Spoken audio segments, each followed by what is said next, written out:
Fear and Loathing at Bristol Classic Car Show by Geoff Buys Cars. Here is a very serious review of the show, containing only facts. Car enthusiasts enjoyed a sun-drenched weekend at Bristol Classic Car Show, which is cunningly titled to make customers think it's in Bristol when it's actually in the middle of nowhere. Around 300 classic cars filled the main auditorium, 3 huge event marquees, and even the vacated cowsheds of the agricultural showground. Owners' Club displays line the halls, with only a few clubs complaining about the smell of urine in the cowsheds, although the Riley Owners' Club insisted that the smell was fine before the Jowett Drivers' Club arrived.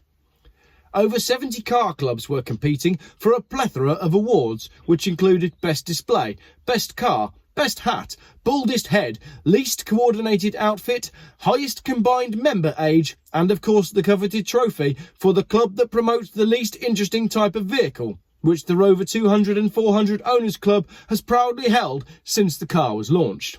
Out in the public classic car park, the car snobbery was rife.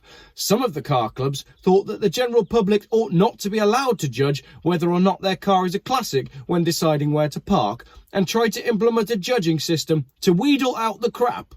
The Riley Owners Club caused trouble again by joining with the Alvis Owners Club, Early MG Club and the Jaguar E-Type Club, who were all reprimanded by event staff for trying to roll a 1990s BMW 3 Series into the path of the Bath and West Railway train. The Riley Owners Club weren't the only club to be cautioned by event staff. The Imp Club received a severe talking to for bringing the classic car world to a standstill by starting a rumour that Mike Brewer had been found dead.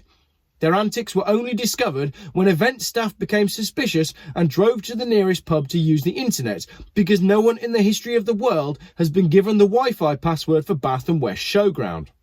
Sunday's classic car auction was also full of surprises when a Vauxhall Calibra actually sold to a customer who had deliberately and consciously placed a bid. I couldn't believe that my Calibra only sold for £300. I bought it for £2,000 and it's recently had a £7,000 restoration, said the seller from Somerset, who said he was going to use the funds to purchase a Rover 400. The auto jumble was the noisiest area of the show, with the sound of hands rifling through boxes of MG door handles and window winders, only drowned out by the constant booming of drum and bass music that was coming from the Ford RS Owners Club stand. Outside in the traders zone, a full schedule of well-attended demonstrations took place, including how to replace a head gasket on a Rover using nothing but an old coat hanger and an egg, and how to strip a 1970s Ford Escort for parts when you need to be very quiet, don't have much time to spare, and can't find the keys. Many of the vehicles in the main arena were for sale, although a white 1978 MGB failed to garner any interest at all. I keep asking if anyone wants to buy an MG, said Jane of Bath, but it's like I'm selling AA membership. People just say, I've already got one, thanks. How can everyone already own an MGB? Even the caterers say they've got one at home. The awards ceremony presented few surprises, with the pre-war Morris Society taking Best Hat, Least Coordinated Outfit and Highest Combined Member Age all at once. No one could touch the Rover 200 and 400 Club in the club that promotes the Least Interesting Type of Vehicle award.